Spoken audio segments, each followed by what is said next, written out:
کامل وہ شخص ہے کہ ان میں سے بہترین اخلاق جس کے ہوں، جس کے سب سے اچھے بہترین اخلاق ہو، ایمان کے اعتبار سے وہ کامل ہو۔ ایسا نہیں کہا کہ جو بہت زیادہ تہجد پڑھے، بہت زیادہ روزے رکھے، نفل روزے رکھے، بہت زیادہ تسبیحات پڑھتا رہے، یہ نہیں کہا، بلکہ یہ فرمایا کہ تم میں سب سے کامل ایمان والوں میں سے ایمان اس شخص کا ہے جس کے اخلاق تم میں بہتر ہے، تم میں سب سے اچھے اخلاق ہو۔ تو اس سے معلوم ہوا کہ جو آدمی اپنے اچھے اخلاق بنا لے گا، اپنے اچھے اخلاق بنا لے گا، تو انشاءاللہ اس کا ایمان کامل ہو جائے گا، اس کا ایمان مکمل ہو جائے گا۔ حضرت معاذ بن جبل رضی اللہ تعالیٰ عنہ، یہ وہ شخص ہے جو سید العلماء، علماء کے سردار ہوں گے، اور علماء کا جھنڈا ان کے ہاتھ میں قیامت کے روز ہوں گے، وہ قیامت کے روز ہوگا۔ اور ان کے بارے وہ فرماتے ہیں کہ جب میں یمن جا رہا تھا، آقا سرکار دو عالم صلی اللہ علیہ وسلم نے سب سے آخری مجھے نصیحت فرمائی، وہ یہ تھی کہ معاذ، اے معاذ، لوگوں کے ساتھ اچھا سلوک کرو۔ نصیحت نہیں تھی، وصیت تھی۔ اور یہ بھی فرمایا تھا، آج کے بعد جب تم مدینہ میں آؤ گے، میری اور تمہاری ملاقات نہیں ہوگی، تم میری مسجد کو اور میری قبر کو دیکھو گے، میں تجھے وصیت کرتا ہوں کہ لوگوں کے ساتھ اچھے اخلاق سے پیش آؤ۔ آدمی جب دنیا سے جاتا ہے تو آخر میں جو باتیں کہتا ہے وہ اہم اور خاص ہوتی ہے، وہ بیان کرتا ہے۔ اس سے معلوم ہوتا ہے کہ اس نے اخلاق، اچھے اخلاق کتنی بڑی دولت ہے، اور شریعت کے اندر اور شریعت مطالعہ اور اللہ کے نبی صلی اللہ علیہ وسلم کے نزدیک، اللہ کے نزدیک سب سے زیادہ جس چیز کی اہمیت ہے وہ اچھے اخلاق کی اہمیت ہے۔ ایک عورت کے بارے میں حضور اکرم صلی اللہ علیہ وسلم سے پوچھا گیا، یا رسول اللہ، فلاں عورت روزے رکھتی ہے، نماز پڑھتی ہے، بہت کچھ کرتی ہے، لیکن اس کے پڑوسی اس سے ناراض ہے۔ حضور اکرم صلی اللہ علیہ وسلم نے فرمایا جہنمی ہے۔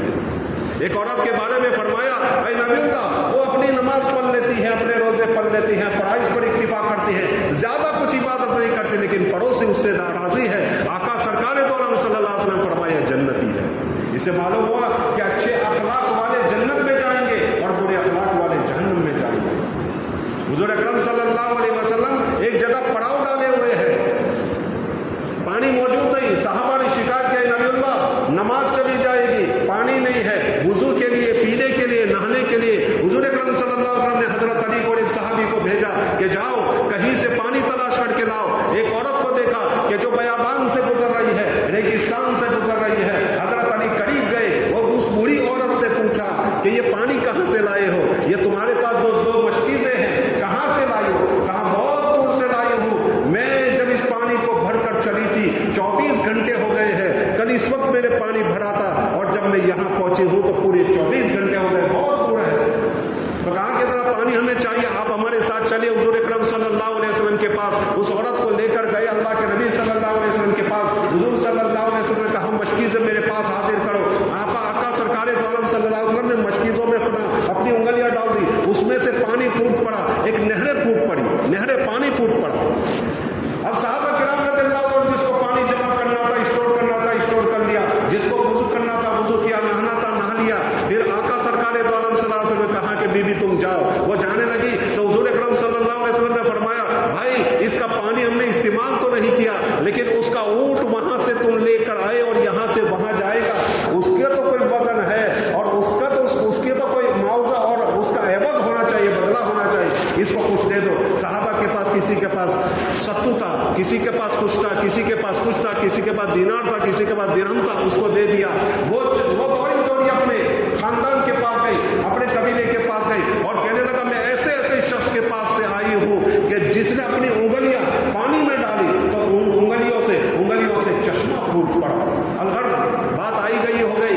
حضور اکرم صلی اللہ علیہ وسلم جب بھی جہاد کے لیے جاتے، جنگ کے لیے جاتے، تو کہتے کہ یہ اس بڑھیا کا گاؤں ہے، اس گاؤں پر کوئی حملہ نہیں کرے گا، یہ وہ بڑھیا ہے جس نے ہمیں پانی پلایا تھا، یہ وہ بڑھیا ہے جس کے پانی سے ہم نے وضو کیا تھا، یہ وہ بڑھیا ہے جس کے پانی سے ہم نے غسل کیا تھا۔ اس بڑھیا کے خاندان کو اور اس بڑھیا کے گاؤں کو کوئی اس پر حملہ نہ کرے۔ اطراف میں حملے ہو رہے ہیں، ہر جگہ ہو رہے ہیں، یہ گاؤں والے تعجب میں ہیں۔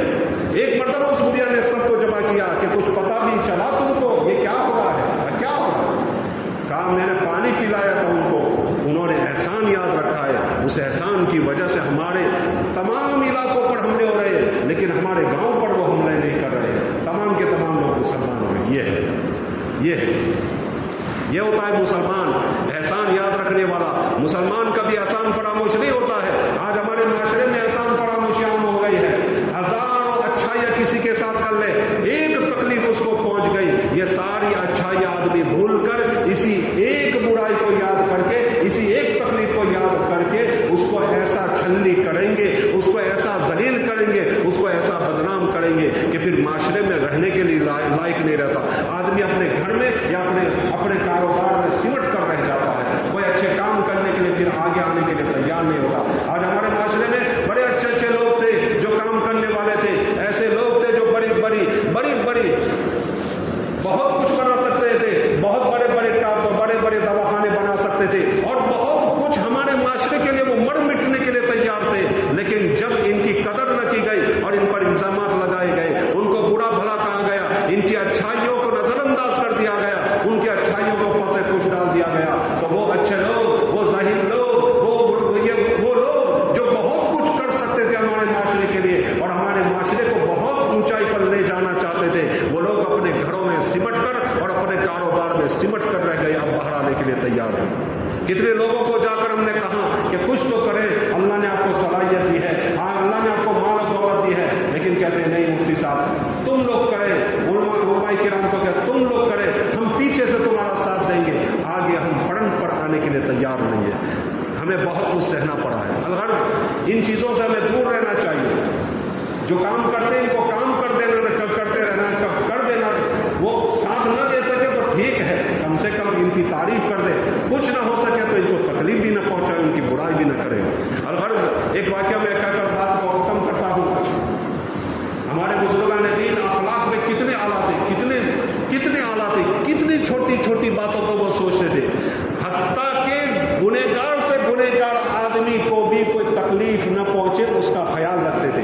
آج ہمارے معاشرے میں کیا ہے، کسی سے کوئی گناہ ہو گیا بس اس کے پیچھے پڑ جانا، اس کو تکلیف پہنچانا۔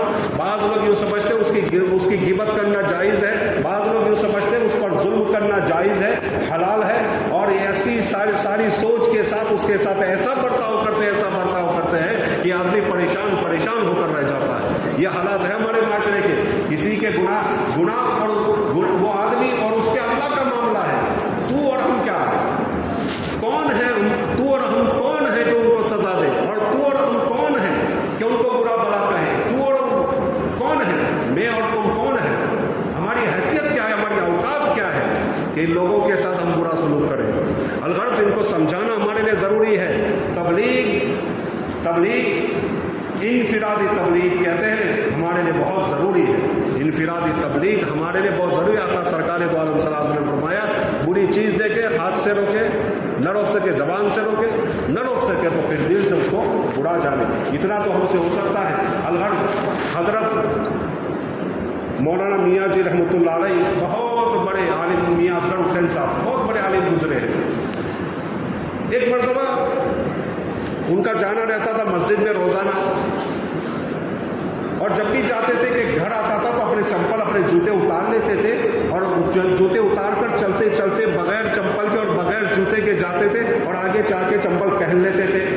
روزانہ یہ ہوتا تھا۔ ان کے خادم نے ایک مرتبہ جرأت کر کے پوچھ لیا، ہمت کر کے پوچھ لیا، حضرت میں کئی دنوں سے آپ کو دیکھ رہا ہوں کہ جب آپ مسجد کے لیے جاتے ہیں میں آپ کے پیچھے چل رہا ہوتا ہوں، آپ ایک گھر آتا ہے اس سے پہلے اپنے جوتے اتار لیتے ہیں، اور پھر وہ گھر گزر جاتا ہے تو آگے جا کے آپ جوتے پہن لیتے ہیں، کیا بات ہے؟ کہنے لگے بیٹا بات یہ ہے کہ اس گھر کے اندر ایک بری عورت رہتی تھی، زنا کار۔ ایک زمانہ وہ تھا کہ جب اس کا حسن تھا، جب اس کی جوانی تھی تو لوگ جوب در جوب اس کے پاس آیا کرتے تھے، وہ اپنا دروازہ کھلا رکھتی تھی، جب کوئی آتا تھا تو اس کو پتہ لگتا تھا کہ وہ کوئی آیا ہے، کیونکہ اس کے جوتے کھٹ کھٹ کرتے تھے، تو وہ سمجھ جاتی تھی کہ کوئی باہر آ کر کھڑا ہے، وہ دروازہ کھولتی تھی، اور وہ دروازہ کھولتی تھی، پھر وہ آتا تھا اس کے ساتھ زنا کرتا تھا۔ اب وہ بوڑھی ہو گئی ہے، اب اس کے پاس کوئی نہیں آتا ہے، میں اس لیے جوتے اتار لیتا ہوں کہ میں اگر اس کے گھر کے قریب سے گزرا، اس نے جوتے کی کھٹکھٹاہٹ سنی، وہ دوڑ کر دروازے پر آئے گی اور پھر وہ دروازہ کھول کر دیکھے گی کہ کوئی نہیں ہے، اس کا دل دکھے گا، اس کا دل دکھے گا۔ اس لیے میں چاہتا ہوں، اس لیے میں یہ کوشش کرتا ہوں کہ کسی عورت، کسی گندی عورت ہو یا بری عورت ہو، کیسی بھی عورت ہو، اس کا بھی دل مجھ سے نہ دکھے، یہ میں کوشش کرتا ہوں۔ یہ ہمارے بزرگان نے یہ ہمارے یہ تو اس طرح ہمارا معاشرہ بنتا ہے۔ اگر ہم اچھے اخلاق استعمال کریں گے، ہم اچھے اخلاق سے رہیں گے، لوگوں کے ساتھ اچھا سلوک کریں گے، ہمارے پڑوسیوں کے ساتھ، رشتہ داروں کے ساتھ، ماں باپ کے ساتھ، بھائی بہن کے ساتھ، ہمارے دوست احباب کے ساتھ، ہمارے محلے والوں کے ساتھ، ہمارے شہر والوں کے ساتھ، معاشرے کے ساتھ ہمارے اچھے اخلاق ہوں گے تو انشاءاللہ امن و امان میں ہم بھی رہیں گے، امن و امان میں سب رہیں گے، امن و امان میں دوسرے بھی رہیں گے، ہم بھی رہیں گے۔ اور ہمارے اخلاق اگر برے رہے تو نہ ہم امن سے رہ سکیں گے، نہ دوسرے امن سے رہ سکیں گے۔ اس لیے ہم سب کو چاہیے اب ہماری زندگی میں چینجنگ پیدا کریں، ہماری زندگی میں بدلاؤ لائیں۔ کب تک ہم ایک طرح کی زندگی گزارتے رہیں گے؟ کب تک یہ جانوروں کی زندگی رہے گی؟ کب تک یہ بے اصول کی زندگی رہے گی؟ کب تک یہ شریعت اور سنت کو پس پوچھ ڈالا جائے گا؟ کب تک اللہ کے نبی اور اللہ تعالیٰ اور اللہ کے نبی صلی اللہ علیہ وسلم کو ناراض کرتے رہیں گے؟ اب ارادہ کر کے اٹھے، انشاءاللہ ہم سب اپنے اچھے اخلاق بنائیں گے، ہم سب لوگوں کے ساتھ اچھا سلوک کریں گے، ہمارے اخلاق بھی اچھے ہوں گے، ہمارا سلوک بھی لوگوں کے ساتھ اچھا ہوگا، ہم لوگوں کے ساتھ ہمدردی سے رہیں گے، پیار سے رہیں گے، پیار کو ہم لوگوں کے ساتھ پھیلائیں گے، نفرتوں کو ختم کریں گے، محبتوں کو آپس میں عام کریں گے، اتنی محبتوں کو عام کریں گے، اتنی محبتوں کو عام کریں گے کہ کوئی ایک دوسرے کو تکلیف پہنچانے والا ہمارے معاشرے میں باقی نہیں رہے گا۔ اللہ تعالیٰ کہیں اسی باتوں پر عمل کرنے کی توفیق نصیب فرمائے۔ وآخر دعوانا الحمدللہ رب العالمین۔ سنت پلے سنتوں کے بعد انشاءاللہ۔